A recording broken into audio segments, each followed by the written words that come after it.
നമസ്കാരം. S V ജേണലിലേക്ക് ഒരിക്കൽ കൂടി സ്വാഗതം. എന്നും പറയാറുള്ളത് പോലെ തന്നെ ഞങ്ങളുടെ വീഡിയോയുമായി ബന്ധപ്പെട്ടിട്ടുള്ള നിങ്ങളുടെ അഭിപ്രായങ്ങൾ, അഭിപ്രായ വ്യത്യാസങ്ങൾ എന്നിവ കമൻറ്റുകളായി രേഖപ്പെടുത്താൻ മറക്കരുത്. അപ്പോൾ നമുക്ക് വിഷയത്തിലേക്ക് കിടക്കാം. വിഷയം എന്താണെന്ന് ചോദിച്ചാൽ നമുക്ക് യാതൊരു സംശയവുമില്ല, സ്വർണ്ണക്കൊള്ള തന്നെയാണ്. സ്വർണ്ണക്കൊള്ള എന്ന് പറയുന്ന ആ ഒരു സംഭവം നമുക്കറിയാം. ഉണ്ണികൃഷ്ണൻ പോറ്റി, ഇപ്പം അതായത് ദാവൂദ് മണി എന്നൊക്കെ അറിയപ്പെടുന്ന മണി, ഇവരെല്ലാം കൂടി ചേർന്ന് വളരെ ആസൂത്രിതമായി ശബരിമലയെ കൊള്ളയടിച്ചിരിക്കുന്നു എന്നുള്ളത് വസ്തുതയായി നിലനിൽക്കുന്ന സാഹചര്യം. എന്നാൽ ഇതൊരു വസ്തുതയ്ക്കപ്പുറത്തേക്ക് ഇതിൻ്റെ പിന്നിൽ ചില രാഷ്ട്രീയ ഗൂഢാലോചന നടന്നിട്ടുണ്ട് എന്നും മുഖ്യമന്ത്രി പിണറായി വിജയൻ അടക്കമുള്ളവർക്കും കടകംപള്ളി സുരേന്ദ്രനും ഉൾപ്പെടെ അതിനകത്ത് പങ്കുണ്ടെന്നും ഇതിൻ്റെയൊക്കെ പങ്ക് പറ്റിക്കൊണ്ട് അല്ലെങ്കിൽ ശബരിമലയെ ഇങ്ങനെ ചൂഷണം ചെയ്ത് മോഷണം നടത്തി ഇല്ലായ്മ ചെയ്യാൻ വേണ്ടി ഇവിടുത്തെ LDFകാർ കിണഞ്ഞ് പരിശ്രമിക്കുകയാണ് എന്നുള്ളതാണ് പ്രധാനമായും UDFിൻ്റെ ഒരു രാഷ്ട്രീയ വീക്ഷണം എന്നുള്ളത്. ഇനിയും മറ്റൊരു കാര്യം കൂടി പരിശോധിച്ചാൽ സത്യത്തിൽ അങ്ങനെ എന്തെങ്കിലും ഇവിടെ നടന്നിട്ടുണ്ടോ എന്നുള്ളതാണ്. അതായത് അവർ ഏറ്റവും കൂടുതൽ ഉയർത്തിപ്പിടിക്കുന്ന രണ്ട് പേരുകളാണ് പത്മകുമാർ, N വാസു. അതായത് ഇവർ രണ്ടുപേരും CPMകാരാണ്.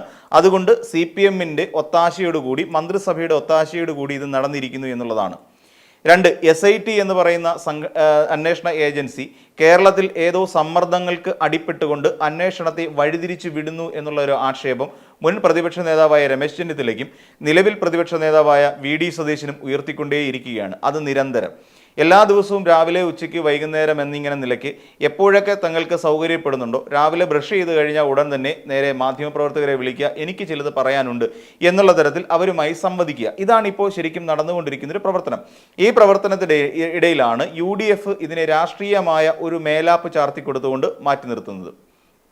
അപ്പോൾ അവരാവശ്യപ്പെടുന്നത് CBIയുടെ അന്വേഷണമാണ്. CBI വ്യക്തമാക്കി കഴിഞ്ഞിരിക്കുന്നു, കോടതി പറഞ്ഞാൽ ഞങ്ങൾ അന്വേഷിക്കാൻ തയ്യാറാണ്. ഒരുപക്ഷെ അന്തർദേശീയ ഈ പറയുന്ന ആൻറ്റിക് ഇടപാടുകൾ നടത്തിക്കൊണ്ടിരിക്കുന്നവരുടെ അന്വേഷണത്തിലേക്ക് എത്തണമെങ്കിൽ CBI വേണ്ടി വരും എന്നുള്ളത് അവിടെ വാസ്തവമായി നിലനിൽക്കുന്നു. എന്നാൽ ഈ പറയുന്ന SITയിൽ നിങ്ങൾക്ക് വിശ്വാസമില്ലേ? അവർക്ക് അത്ര വിശ്വാസം പോരാ. കാരണം എന്താണെന്ന് ഞാൻ നേരത്തെ സൂചിപ്പിച്ചു. ഏതൊക്കെയോ രാഷ്ട്രീയ മുതലെടുപ്പുകൾക്ക് വിധേയരായിക്കൊണ്ടാണ് SIT അന്വേഷണം മുന്നോട്ട് കൊണ്ടുപോയിക്കൊണ്ടിരിക്കുന്നത്. അവരുടെ അന്വേഷണം വഴിമുട്ടി നിൽക്കുന്നു എന്നുള്ളിടത്താണ് അവർ പറഞ്ഞ് അവസാനിപ്പിക്കുന്നത്. ഇതിനെല്ലാം കൂടി ചേർത്ത് മുഖ്യമന്ത്രി വളരെ കൃത്യമായി മറുപടി നൽകിയിട്ടുണ്ട്. അതായത് മുഖ്യമന്ത്രി പറഞ്ഞിരിക്കുന്നത് കോടതി SITയുടെ അന്വേഷണത്തിൽ തൃപ്തികരമായിട്ട് യാതൊന്നും ഇല്ല, അതായത് തൃപ്തികരമല്ലാതെ യാതൊന്നും ഇല്ല എന്നാണ് ഹൈക്കോടതി നിരീക്ഷിച്ചിരിക്കുന്നത്. കോടതിക്ക് അങ്ങനെ യാതൊരു അഭിപ്രായ ഭിന്നതകളുമില്ല. അതായത് ഇവിടുത്തെ രാഷ്ട്രീയ മേലാളന്മാർ ഈ SIT എന്ന് പറയുന്ന അന്വേഷണ ഏജൻസിക്ക് മേൽ സമ്മർദ്ദം ചെലുത്തിക്കൊണ്ട് അന്വേഷണം വഴിതിരിച്ചു വിടുന്നു എന്നുള്ള ചിന്തയൊന്നും സത്യത്തിൽ കോടതിക്ക് പോലും അങ്ങനെ ഒരു ആരോപണമില്ല. കാരണം കോടതി നോക്കുന്നത് വളരെ കൃത്യമായി പോയി ഏറ്റവും ഒടുവിൽ ഇതാ തമിഴ്നാട്ടിലെ ഒരു വലിയ വ്യവസായിയിലേക്ക് അല്ലെങ്കിൽ ഒരു കള്ളക്കടത്തുകാരനിലേക്ക് അന്വേഷണം എത്തി നിൽക്കുന്ന സാഹചര്യം. മണി, അയാൾക്ക് വേണ്ടിയിട്ടുള്ള അന്വേഷണങ്ങൾ ഊർജിതമാക്കിയിരിക്കുകയാണ് താനും. എന്നാൽ എന്തൊക്കെയാണ് ഇതിനകത്തിലെ ഒരു പൊളിറ്റിക്കൽ പ്രശ്നങ്ങൾ എന്നുള്ളതാണ്. അതായത് ഈ മണിയിലേക്ക് എത്തുന്നതിന് തൊട്ട് മുൻപ് വരെ ഈ അന്വേഷണത്തിൽ എവിടെയൊക്കെയോ സർക്കാരിൻ്റെ ഇടപെടൽ നടക്കുന്നുണ്ട്. മിക്കവാറും ഈ P ശശിയെ ലക്ഷ്യം വെച്ചുകൊണ്ടാണ് ഇങ്ങനെയൊരു ആരോപണം ഉയർത്തിക്കൊണ്ടിരിക്കുന്നത്. കാര്യം പൊളിറ്റിക്കൽ സെക്രട്ടറി അദ്ദേഹമാണല്ലോ. അദ്ദേഹത്തിൻ്റെ നിർദ്ദേശപ്രകാരം ഇങ്ങനെ SIT വളഞ്ഞ് പൊളഞ്ഞ് സഞ്ചരിച്ചുകൊണ്ടിരിക്കുകയാണ് എന്നുള്ളതാണ്.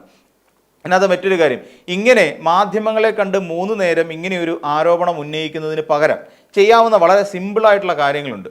ഞങ്ങൾക്ക് SITയുടെ അന്വേഷണത്തിൽ വിശ്വാസമില്ല, അതിനകത്തേക്ക് രാഷ്ട്രീയമായ ഒരു അല്ലെങ്കിൽ ഒരു ഇൻ്ററാക്ഷൻ നടക്കുന്നുണ്ട്, അല്ലെങ്കിൽ ഒരു ഇൻ്റർഫറൻസ് നടക്കുന്നുണ്ട് എന്ന് കാണിച്ചുകൊണ്ട് എന്തുകൊണ്ടാണ് ഈ മുൻ പ്രതിപക്ഷ നേതാവിനും, അദ്ദേഹം മുൻ ആഭ്യന്തര വകുപ്പ് മന്ത്രി കൂടിയായിരുന്ന ഒരാളാണ് മുൻ പ്രതിപക്ഷ നേതാവ്, അതോടൊപ്പം നിലവിലുള്ള പ്രതിപക്ഷ നേതാവ്, അദ്ദേഹം ഒരു അഭിഭാഷകൻ കൂടിയാണ്. അപ്പം ഇങ്ങനെ 2 പേർക്ക് ചേർന്നിട്ട് നേരെ കൊണ്ടുവന്ന് ഹൈക്കോടതിയിലേക്ക് ഒരു പരാതി കൊടുക്കാവുന്നതല്ലേ ഉള്ളൂ. സിമ്പിളാണ്. അന്വേഷണം ഇതുപോലെയുള്ള ചില വ്യക്തികൾ അല്ലെങ്കിൽ ചില സംഘടനകൾ ചേർന്നുകൊണ്ട് അതിനകത്ത് തടസ്സം സൃഷ്ടിക്കുകയാണെന്നും ഇന്ന വ്യക്തി, ചിലർ VD സതീശൻ പറയുന്നത് ആളിനെ വളരെ വ്യക്തമായിട്ട് അറിയാം, ആ ആളിൻ്റെ പേര് പക്ഷേ പറയുന്നില്ല. അതായത് ഈ SITയുടെ അന്വേഷണത്തിൽ ഇടപെട്ടുകൊണ്ടിരിക്കുന്ന, അന്വേഷണത്തെ വഴിതിരിച്ച് വിടാൻ വേണ്ടി ശ്രമിച്ചുകൊണ്ടിരിക്കുന്ന ഉന്നതനായ ഒരാളെ VD സതീശൻ അറിയാം. അറിയാമെങ്കിൽ കാര്യങ്ങൾ എളുപ്പമായില്ലേ? മാധ്യമങ്ങളുടെ മുമ്പിലേക്ക് പറയാതിരുന്നാൽ പോരെ? ഇതൊരു പരാതിയാക്കിക്കൊണ്ട് നേരെ ഹൈക്കോടതിയിലേക്ക് കൊടുത്താൽ പോരെ? കാരണം എന്താണ്, നമ്മുടെ സംസ്ഥാനത്തിലെ പരമോന്നത നീതിപീഠത്തിൻ്റെ മേൽനോട്ടത്തിൽ നടക്കുന്ന ഒരു അന്വേഷണത്തിൽ കേരളത്തിലെ ഏത് ഉന്നത രാഷ്ട്രീയ നേതാവാണെങ്കിലും ഇടപെടൽ നടത്തുന്നത് തെറ്റായ പ്രവണതയാണ്. അതിനിപ്പം പിണറായി വിജയനാണെങ്കിലും KC വേണുഗോപാൽ ആണെങ്കിലും ഇനി അത് ആരായിരുന്നാലും തെറ്റായൊരു പ്രവണതയാണ്. അത് നമ്മുടെ ജനങ്ങൾക്ക് തെറ്റായ സന്ദേശം കൊടുക്കും. അതിലുപരി ഒരു തെറ്റിനെ മറച്ചു പിടിച്ചുകൊണ്ട് സംസാരിക്കുകയോ പ്രവർത്തിക്കുകയോ ചെയ്യുന്നത് അതിനേക്കാൾ വലിയ തെറ്റല്ലേ? നിങ്ങളൊന്നുമില്ലെങ്കിൽ വി.ഡി. സതീശൻ എന്ന് പറയുന്ന ഒരാൾ ഒരു പ്രതിപക്ഷ നേതാവിൽ ഇരിക്കുന്ന ഒരാളല്ലേ, നിങ്ങൾക്കുമില്ലേ ചില ഉത്തരവാദിത്തങ്ങൾ. അപ്പോൾ കോടതി അല്ലെങ്കിൽ ഈ പറയുന്ന രാഷ്ട്രീയ ഇടപെടൽ നടക്കുന്നുണ്ടെങ്കിൽ വി.ഡി. സതീശൻ ഉറപ്പായിട്ടും ഒരു പരാതി എഴുതുക. ഈ പരാതിയിൽ ഞങ്ങൾക്ക് ഈ അന്വേഷണത്തിൽ ഞങ്ങൾക്ക് വിശ്വാസമില്ല, കാരണം ഇന്ന കാരണങ്ങൾ കൊണ്ടാണ്.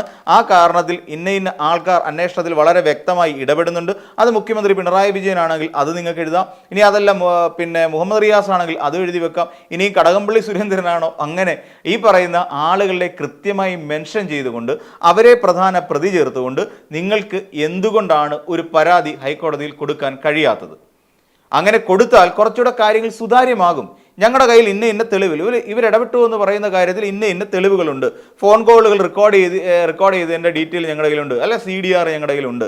ഇനി അതല്ല മറ്റെന്തെങ്കിലും ക്ലിയർ ആയിട്ടുള്ള എവിഡൻസ് ഉണ്ട്, ചിലർ മൊഴി നൽകാൻ തയ്യാറാണ്, അത്തരത്തിലുള്ള ആൾക്കാരെ സാക്ഷിയായി വിസ്തരിക്കണം എന്ന് അടക്കം ആവശ്യപ്പെട്ടുകൊണ്ട് കൃത്യമായി എല്ലാ വിവരങ്ങളോടും കൂടിയ ഒരു പരാതി നിങ്ങൾ ഹൈക്കോടതി കൊടുക്കൂ. അപ്പോൾ ഹൈക്കോടതി അത് നോക്കിയതിന് ശേഷം അതിനകത്ത് കഴമ്പുണ്ടെങ്കിൽ കേസുമായി മുന്നോട്ട് പോകും.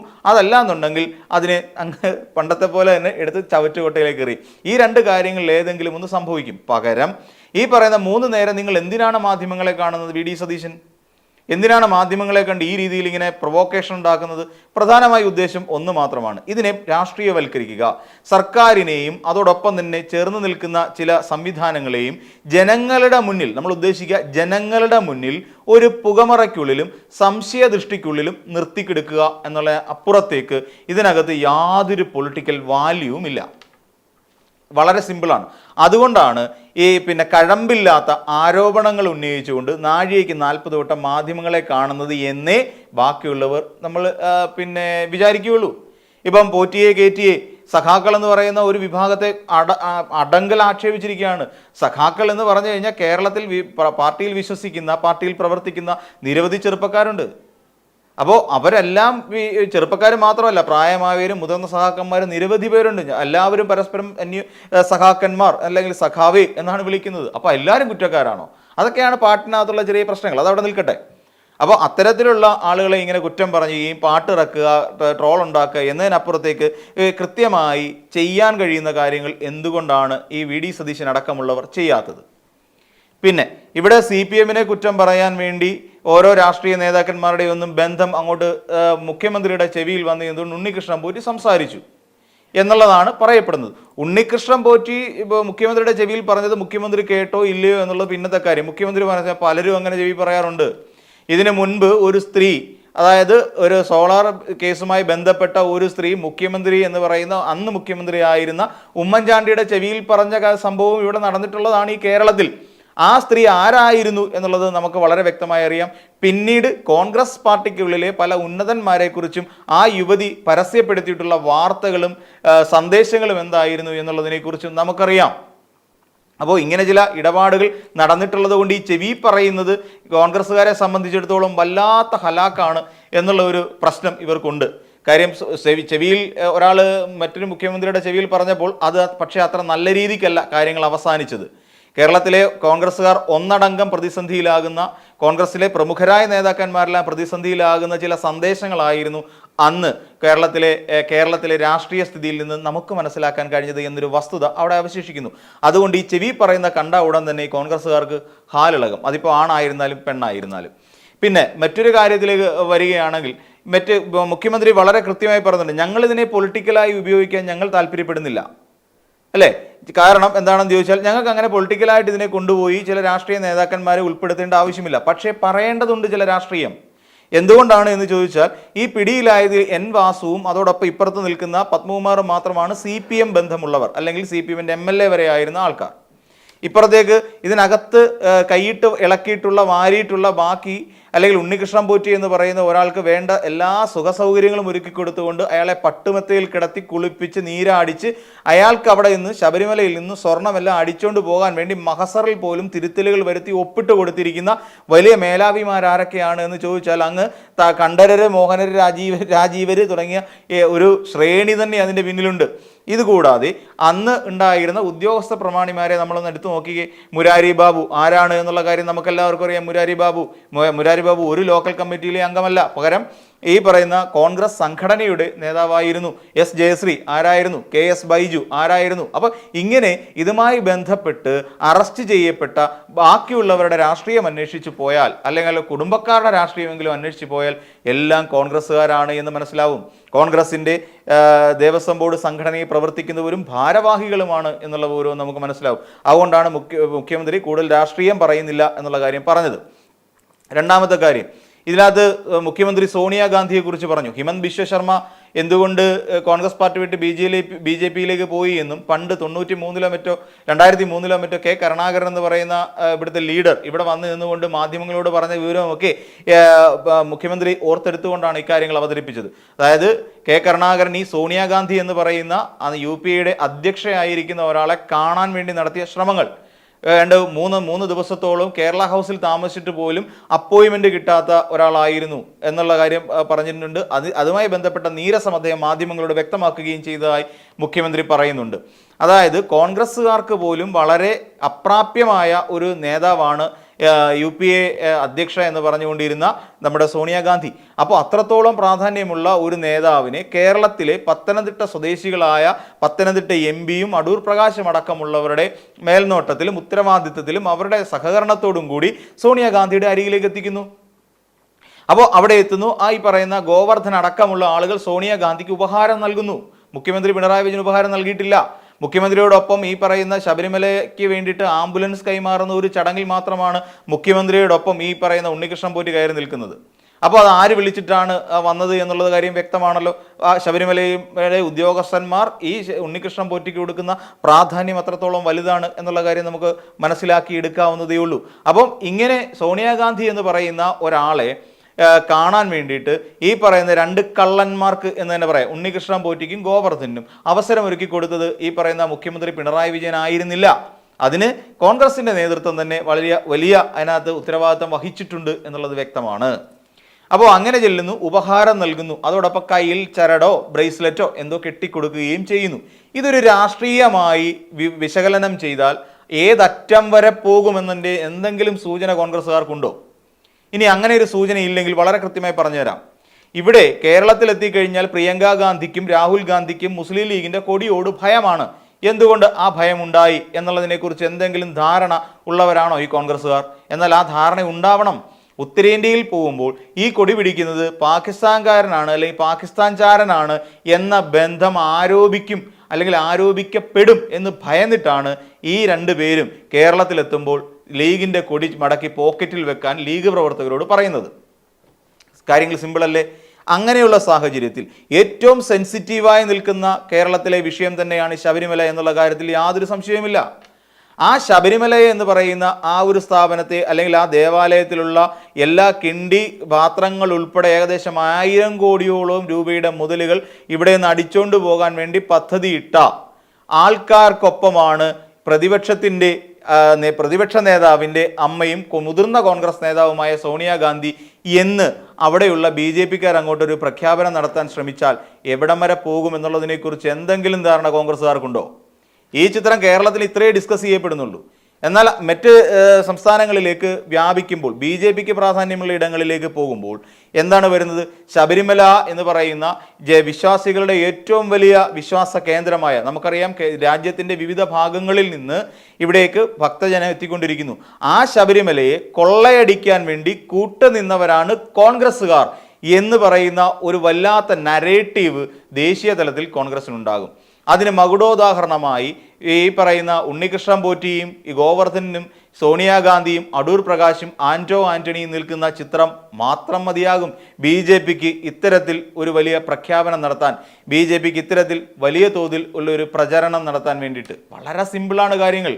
ഇതോടുകൂടി പ്രതിപക്ഷ നേതൃസ്ഥാനത്തിരിക്കുന്ന ഈ പറയുന്ന രാഹുൽ ഗാന്ധിക്ക് പിന്നീട് പ്രതിപക്ഷ നേതൃസ്ഥാനം എന്നുള്ളതിനപ്പുറത്തേക്ക് അല്ലെങ്കിൽ പ്രതിപക്ഷ നേതൃസ്ഥാനം പോയിട്ട് ഒരു MP ആകാം എന്നുള്ള മോഹം പോലും നശിച്ച് നാറാണക്കല്ല് പറിക്കും. കാരണം അപ്പുറത്ത് നിൽക്കുന്നത് BJP ആണ്. BJP ഹിന്ദു വികാരങ്ങളെ വ്രണപ്പെടുത്തിക്കൊണ്ട് അല്ലെ ഹിന്ദു വികാരങ്ങളെ ഉണർത്തിക്കൊണ്ട് മുന്നേറാൻ ഉദ്ദേശിക്കുന്ന ഒരു പാർട്ടിയാണ്. അതുകൊണ്ട് തന്നെയാണ് ഈ ടാക്ടിക്സ് മനസ്സിലായിക്കൊണ്ടാണ് ആം ആദ്മി പാർട്ടി നേതാവായ അരവിന്ദ് കെജ്രിവാൾ പോലും പലയിടങ്ങളിലും ഒരു മൃദു ഹിന്ദുത്വ സമീപനം സ്വീകരിച്ചു പോരുന്നത്. ഇതും എല്ലാവർക്കും അറിയാവുന്ന കാരണമാണ്. അല്ലെങ്കിൽ കാര്യമാണ്. ഈ രീതിയിൽ ഒരു വലിയ പ്രചാരം ലഭിച്ചാൽ പിന്നീട് BJP കോൺഗ്രസിന്റെ അവസ്ഥയെക്കുറിച്ച് ചിന്തിക്കുകയേ വേണ്ട, നഷ്ടപ്പെട്ടു എല്ലാം. ഇതുപോലെ ആപ്പാടെ ഈ സോണിയാഗാന്ധിയൊക്കെ പെർമിഷൻ കൊടുക്കുന്നത് ഈ കോൺഗ്രസ് നേതാക്കൾക്ക് EDക്കും ചില ഈ പറയുന്ന ഉണ്ണികൃഷ്ണൻ പോറ്റിമാർക്കും മറ്റു ചില കോൺഗ്രസ് നേതാക്കന്മാർക്കും മാത്രമാണ് എന്നുള്ളതാണ് നമുക്കറിയാൻ കഴിയുന്ന ഒരു വസ്തുത. അപ്പോൾ അത്രയും വലിയ ശക്തമായ, അതായത് മുഖ്യമന്ത്രി പറയുന്നത് കേട്ട് കഴിഞ്ഞാൽ Z+ കാറ്റഗറി സുരക്ഷയുള്ള ഒരു ദേശീയ നേതാവിനോടൊപ്പം ഈ പറയുന്ന സ്വർണ്ണമോഷണത്തിലെ പ്രധാന പ്രതിയായ ഉണ്ണികൃഷ്ണൻ പോറ്റി കയറി നിൽക്കുകയും ഉപഹാരം നൽകി ഫോട്ടോ എടുക്കുകയും ചെയ്തിരിക്കുന്നത് ഏത് തരത്തിലുള്ള രാഷ്ട്രീയ വിശദീകരണമാണ് പിന്നെ നമുക്ക് നൽകുക എന്നതിനെക്കുറിച്ച് ചിന്തിച്ചിട്ടുണ്ടോ? അല്ല, ഈ പറയുന്ന ഈ പ്രതിപക്ഷ നേതാവ് അതിനെക്കുറിച്ച് വ്യക്തമാക്കാത്തത് എന്തുകൊണ്ടാണ്? ഈ രമേശ് ചെന്നിത്തല എന്തുകൊണ്ടാണ് വ്യക്തമാക്കാത്തത്? കാര്യം കേരളത്തിലുള്ള ലീഡർക്ക് പോലും കിട്ടാത്ത അസുലഭ സുന്ദരമായ ഒരു നിമിഷമാണ് സോണിയാഗാന്ധി ഇവർക്ക് നൽകിയിരിക്കുന്നത്, ഗോവർദ്ധനും ഉണ്ണികൃഷ്ണൻ പോറ്റിക്കും. എന്തുകൊണ്ടാണ് അതിനെക്കുറിച്ച് വ്യക്തമാക്കാത്തത്? എങ്ങനെ സോണിയാഗാന്ധിയെ കാണാനായി ഉണ്ണികൃഷ്ണൻ പോറ്റിയും ഗോവർദ്ധനും അവിടെ എത്തി? അത് ഇവിടുത്തെ സംസ്ഥാന കമ്മിറ്റി എന്ന് പറഞ്ഞു വിട്ടതല്ല, അല്ലെങ്കിൽ സീതാറാം യെച്ചൂരി വിളിച്ചു പറഞ്ഞിട്ടല്ല, പിന്നെ ഇവിടെ നിന്ന് പോയതല്ല. അപ്പം ആര് വഴിയാണ് പോയത്, എങ്ങനെ പോയി? ഇതിനെക്കുറിച്ച് എന്തുകൊണ്ട് പ്രതിപക്ഷ നേതാവ് മിണ്ടുന്നില്ല, അല്ലെങ്കിൽ രമേശ് ചെന്നിത്തല മിണ്ടുന്നില്ല? അതിനെക്കുറിച്ച് മറുപടി പറയണം. അതിനാണ് മറുപടി അർഹിക്കുന്നത്. ആര് വഴി പോയി? അങ്ങനെയാണെങ്കിൽ ആര് വഴി പോയിരുന്നാലും അയാൾ കാണിച്ചത് തെറ്റല്ലേ? ഇങ്ങനെ ഒരാൾക്ക് പിന്നെ ഇയാളൊരു കള്ളനാണ് എന്നറിയാമായിരുന്നെങ്കിൽ സോണിയാഗാന്ധിയുമായി ഇടപെടുത്തിയ തെറ്റല്ലേ? അങ്ങനെ ചെയ്തിട്ടുണ്ടെങ്കിൽ വരാൻ പോകുന്നത് കോൺഗ്രസിനെ കാത്തിരിക്കുന്ന വലിയൊരു പ്രത്യാഘാതമാണ്. അത് ഈ അതിന് മതിയായ വിശദീകരണം നൽകിയില്ലെങ്കിൽ ഇത് BJPക്ക് ശരിക്കും പ്രൊമോട്ട് ചെയ്യാൻ പറ്റിയ കാര്യമാണ്. സോണിയാഗാന്ധി ശബരിമലയിലെ സ്വർണം മോഷ്ടിച്ചവരുടെ ഉറ്റതോഴനാണ് എന്ന് വരുത്തി തീർക്കാൻ വളരെ സിമ്പിളാണ്. ഇത് ദേശീയ രാഷ്ട്രീയത്തിൽ ഉണ്ടാക്കാൻ പോകുന്ന വലിയൊരു ചലനമാണ്. അപ്പോൾ അതിനെക്കുറിച്ച് എന്തായിരുന്നാലും രമേശ് ചെന്നിത്തലയാണെങ്കിലും VD സതീശനാണെങ്കിലും വ്യക്തമാക്കേണ്ടത് വളരെ അത്യാവശ്യമാണ്. എന്നിട്ട് മതി CPMകാരുടെ സഖാക്കന്മാരുടെ നെഞ്ചത്തോട്ടുള്ള കുതിരകയറ്റം. ഇപ്പം തന്നെ മുഖ്യമന്ത്രി പറഞ്ഞതനുസരിച്ച് ഏകദേശം കാര്യങ്ങൾ ക്ലിയർ ആണ്. അതായത് പുകമറയില്ലാതെ എല്ലാം വളരെ ക്രിസ്റ്റൽ ക്ലിയർ ആയിട്ട് അവതരിപ്പിക്കാൻ മുഖ്യമന്ത്രിക്ക് കഴിഞ്ഞു എന്നുള്ളതാണ് മുഖ്യമന്ത്രിയുടെ ധാർഷ്ട്യം എന്ന് വേണേൽ നമുക്ക് പറയാം. പക്ഷേ അതാണ് ചങ്കൂറ്റം. ആ ചങ്കൂറ്റം ഇവിടെ കാണിക്കേണ്ടത് പിന്നെ ഒളിഞ്ഞും തെളിഞ്ഞും മാധ്യമങ്ങളെ കണ്ടുകൊണ്ടിരിക്കുന്ന VD സതീശനോ രമേശ് ചെന്നിത്തലയോ അങ്ങനെയല്ല. കൃത്യമായി മുഖ്യമന്ത്രിയെ നേരിടാൻ തൻ്റെ ഇടത്തോടുകൂടെ എഴുന്നേറ്റ് ഇന്ന് ചെയ്യണം. അതിന് തൻ്റെ ഇടം ഉണ്ടോ? ഈ പറയുന്ന വെല്ലുവിളിക്കുകയാണ്. അങ്ങനെ ഒരു കേസ് ഫയൽ ചെയ്യാൻ ഹൈക്കോടതിയുടെ മുന്നിൽ ആ അന്വേഷണത്തിൽ പിന്നെ SIT തിരിഞ്ഞു കളിക്കുന്നു എന്നുള്ള ഒരു വിവരവും അതുമായി ബന്ധപ്പെട്ട തെളിവുകളും ഹാജരാക്കാൻ തൻ്റെ ഇടമുണ്ടോ VD സതീശനും രമേശ് ചെന്നിത്തലയ്ക്കും? വെല്ലുവിളിയാണ്. വെല്ലുവിളി ഏറ്റെടുത്താൽ നിങ്ങൾക്ക് പിന്നെ നിങ്ങൾ പറയുന്ന കാര്യങ്ങൾ ഈ കേരളത്തിൽ സംഭവിച്ചിരിക്കും. അങ്ങനെയാണെങ്കിൽ ഒറ്റയടിക്ക് ജനം തിരിയും ഈ മുഖ്യമന്ത്രിക്കെതിരായി. അങ്ങനെ ചെയ്തു നോക്കൂ. അതിനുള്ള പക്ഷെ തൻ്റെ ഇടം വേണം. ആ തൻ്റെ ഇടം എന്തായാലും ഈശ്വരാധീനം കൊണ്ട് ഈ പറയുന്ന രണ്ടു പേർക്കും ഇല്ല എന്നുള്ളതാണ് വാസ്തവം. കാര്യം ഈ പറയുന്ന കാര്യങ്ങളൊന്നും നടന്നിട്ടില്ല, ഒരു തെളിവില്ല, ഒരു മണ്ണാങ്കട്ടയില്ല. അപ്പോൾ നമുക്ക് മറ്റൊരു വീഡിയോയുമായി വീണ്ടും കാണാം.